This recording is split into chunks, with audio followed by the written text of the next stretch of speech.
Guys, welcome to Early Years Matters TV. On this channel, we focus on everything early childhood related.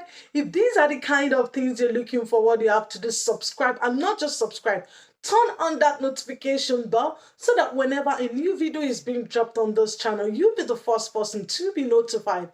Today, I'm going to be talking about common barriers to communication between the parent and the preschool teacher and ways to overcome them. Yes, today's discussion is going to be all about the common barriers to communication between parents and preschool teachers and ways to overcome them. There are some barriers that prevent parents and preschool teachers from communicating, and in this video, I'm going to be talking basically on ways to overcome these barriers.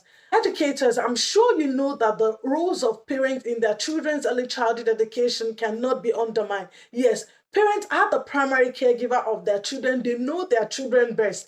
And it's important that you think of ways to remove those barriers that are preventing you from communicating with them. So let's talk about one of the common barriers. One of the common barriers is the parent work and lack of time. Yes. Sometimes you see parents, they are busy with their work and they hardly have time to engage with their children's early childhood education. This is a barrier. So what is the way forward? Educators think of ways to mitigate this problem. First point of call is to do a survey with the parent to see when they are going to be available for meetings. So you can put different times, a time that is convenient for majority of the parents. Yes. From looking at the survey, you'll be able to see when most of the parents can meet you. And you can put your PTA meeting to that time so that you'll be able to meet with the parent. It's no news. Parents have to work. Yes, they have a lot of bills to pay. They have to take care of the homes. They have to take care of their children. So they need to go to work. At the same time, they also have to engage with their children's preschool education. So they are kind of like in the middle. So your role now as the early childhood educator is to think of, yes, this is a problem. This is a barrier. So how can you remove this barrier? So do a survey. Put the survey for the parents. It could be online survey as well. Let them pick the time that is convenient for them to meet with you. And then you can go with the time. Majority of the parents are available to meet with you.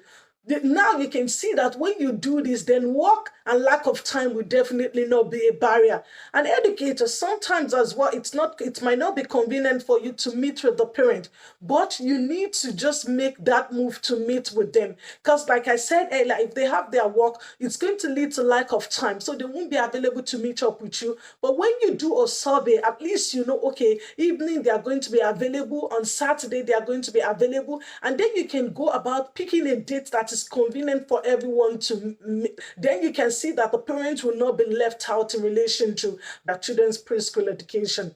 Barrier is cultural differences. Yes, you heard me right. Another barrier is cultural differences. Yes, you need to understand that there are some parents that are coming from different backgrounds. Perhaps they have their way of being part of their children's preschool education. So educator, what you need to do is you need to find out about these cultural differences. And in some culture, parents might be a bit laid back. They might not want to be part of their children's preschool education. Perhaps it's coming from their culture that, okay, the teacher is totally in charge.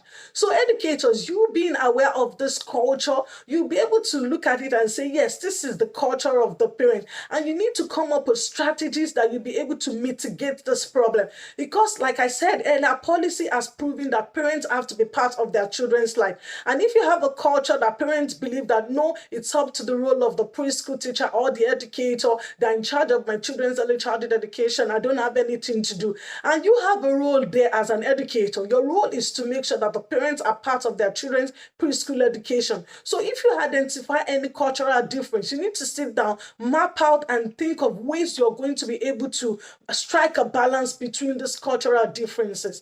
For instance, like I said earlier, if you have parents that they believe that, oh, it's the preschool teacher that are in charge of their children's early childhood education, then your role as the preschool teacher is to call the parents to a meeting, have the meeting with them, let them see the need why they have to be part of their children's preschool education. Perhaps you could tell them the benefits of them engaging with their children's early childhood education. Tell them the benefits of, oh, it's going to improve the children's development. The children tend to do well. You could could also, when you're discussing with them, we could also talk about research that has proven that it's important that parents are part of their preschool education. So if you do this, definitely you're going to overcome the barrier of cultural differences between yourself and the parents. And this other communication barrier is limited access to technology. Yes, you need to understand that some parents might have limited access to technology. For instance, they might not have a laptop. For instance, some parents might be in an area that the network connection is not good, or they don't have a great network. So you can see that this is going to affect the communication between you and them.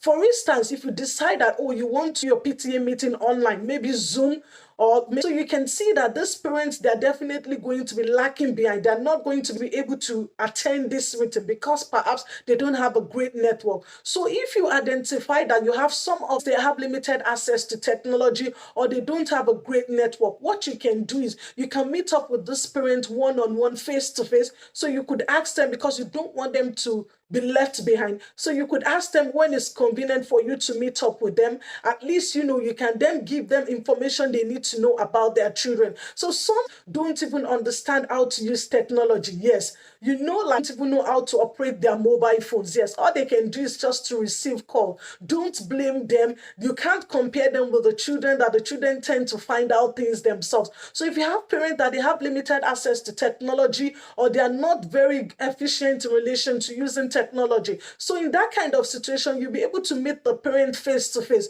So those parents, identify them in your preschool setting and meet with them face to face. So instead of online meeting with them. So you can see that definitely if you do this, you're going to be able to remove the barrier that is stopping you from communicating with the parents as well. Another barrier to communication between the educator and the school teacher is English language. You need to understand that there are some parents, English is not their first language. So they might be having difficulty from communicating with you. This might make them to be a bit laid back because you're sitting with them in English, and maybe they are not very good. Like I said, maybe English is not their first language, so they'll be having the difficulty to communicate with you. So in that kind of situation, you could get like an app that could translate to English with you. So maybe if they can use their own language, and you'll be able to translate this to English, and by so doing, you're removing that barrier that is preventing you from communicating with them. So educators, I hope you've taken note of I hope you said in relation to removing the barriers that might be preventing you from communicating with parents. And next time, stay safe and mind yourselves for now. Bye.